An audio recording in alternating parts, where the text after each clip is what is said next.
सलाम everyone and welcome back to Gol Roti. आज हाजिर हूँ मैं डिजर्ट के साथ। ये no bake chocolate coconut cake दिखने में जितना खूबसूरत है ना, खाने में उतना ही टेस्टी है। इजी तो इतना है कि इसको 10 साल का बच्चा भी बना लेगा अगर उसकी अम्मा उसको बनाने दे तो। इसमें ना हीट की जरूरत है ना बेकिंग की, बस यही तो हमारी बातें हैं। चलो जी बनाना शुरू करते हैं। सबसे पहले मैंने बॉल में ले लिया अपना favourite ingredient crushed biscuits. Plain मीठे टी बिस्किट्स 200 ग्राम ले लिए मैंने, उन्हें बहुत अच्छे से क्रश भी कर लिया। फिर 3 टेबलस्पून ले लिया मैंने बटर। मक्खन को लेके मैंने मल्टी कर लिया। अब वो चाहे माइक्रोवेव में उसको मेल्ट करो या सॉस पैन में मेल्ट करो, वो मेरा मसला नहीं है, बस मेल्ट हो जाना चाहिए। और फिर इसको ऐड कर देना है बिस्किट्स में। फिर जी डाल दिया इसमें 2 टेबलस्पून मुल्तानी मिट्टी, नहीं मजाक कर रही हूँ। 2 टेबलस्पून कोको पाउडर ऐड करना है, बहुत अच्छी क्वालिटी का।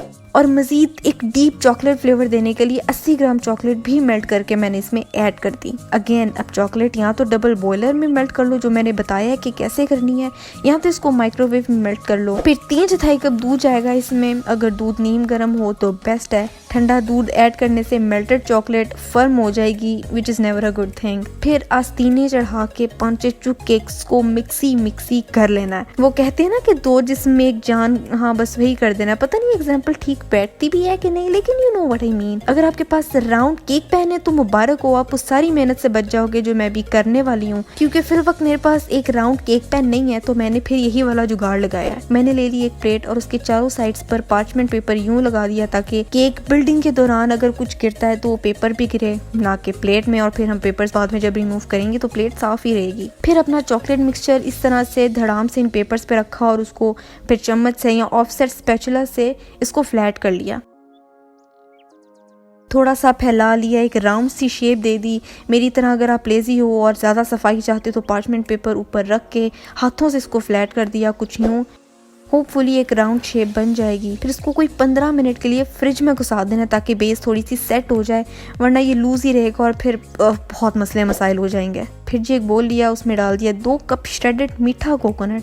मीठा होना ज़रूरी है तभी तो अच्छा टेस्ट आएगा। फिर जी आधा कप जाएगी इसमें क्रीम। अब उठा के निविया क्रीम ना डाल देना, विपिंग क्रीम या हैवी क्रीम या जो टेट्रा पैक में आती है वो जाएगी। और फिर इन्हें मिक्स कर देना है। कंसिस्टेंसी ऐसी होनी चाहिए कि कोकोनट शेप होल्ड कर सके। मीनवाइल ले लिया एक केला, पहले उसका सर काटा, फिर उसका धड़ काटा, फिर उसके पैर भी काट दिए। बेसिकली बस केले का छिलका उतार दिया और उसके स्लाइसेस कर लिए मैंने। अगर चाहो तो दूसरे फ्रूट्स भी ट्राई कर सकते हो, जैसे पीच या ऑरेंज या सेब, या फिर जो टिन में कॉकटेल फ्रूट्स आते हैं वो भी ऐड हो सकते हैं, वो भी बहुत अच्छे लगेंगे। स्लाइसेस को यूँ बेस पर लगा देना है बड़े अच्छे से। फिर फाइनल काम ये करना है कि इस कोकोनट मिक्सचर को इस बेस पर लगाना है। पैन या ट्रे में करोगे तो भाई 2 मिनट का काम है, लेकिन मुझे यहाँ पर भी पार्चमेंट पेपर से काम लेना पड़ा। लेकिन लॉन्ग स्टोरी शॉर्ट, बहुत अच्छे से टाइटली से लेयर सेट करनी है, वरना पीसेस काटोगे तो सब बिखर जाएगा। अच्छे से फ्लैट टाइट लेयर बना देनी है और फिर इसको अगेन फ्रिज में 20 मिनट तक चिल करना है। जब मामला थोड़ा ठंडा हो जाए, सब कुछ सेट हो जाए, तो फिर 6 स्लाइसेस काट लेने हैं इसके बड़े प्यार से, बड़ी एहतियात से। मैंने तो सिर्फ छुरी की टिप से ही काम लिया है और हल्के हाथों से पीसेस कर लिए हैं। आपने भी हाथ होला ही रखना है। अब देखो रेसिपी इजी है, बस सारा कुछ ना बड़ा केयरफुली करना है इसमें। जब 6 स्लाइसेस काट चुको तो अब करनी है डेकोरेशन। मैंने तो भाई चॉकलेट बार ली, उसकी शेविंग्स बनाई।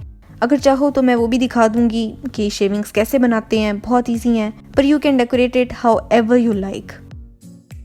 ये शेविंग सारे केक पर फैला देनी है, बड़े अच्छी लगती हैं ये। कहीं भी इनको डेकोरेशन के लिए यूज करो, आसान भी हैं, प्रिटी भी हैं। फिर ये मेरा एक्स्ट्रा स्टेप है, क्रीम फिल्ड बिस्किट्स को काट के ईच पीस पर लगा देना है। बहुत एक्स्ट्रा स्टेप है, आप चाहो तो स्किप कर दो। बस फिर इसको 1 घंटे के लिए फ्रिज में रख देना है सेट होने के लिए, to be on a safer side. और फिर इसको नोश करना है। ये बहुत यमी है, बहुत ईजी है, ट्राई करना तो बनता है बॉस। इसको आपने ज़रूर ट्राई करना और पिक्चर मुझे इंस्टाग्राम पे दिखानी है ताकि मैं उसको अपनी स्टोरी पर लगा सकूं। आज बहुत काम कर लिया, बहुत थक गई, तो आज के लिए मेरा ख्याल इतना काफ़ी है। मेरी लास्ट रेसिपी ये रही, यहाँ देखो सब्सक्राइब यहाँ करो। मेरा पहला चैनल है sanas.bkt, उसको भी सब्सक्राइब करो। अगली रेसिपी कौन सी होनी चाहिए मुझे ये भी बताओ, और मैं मिलती हूँ आपसे 3 दिन बाद एक नई रेसिपी के साथ।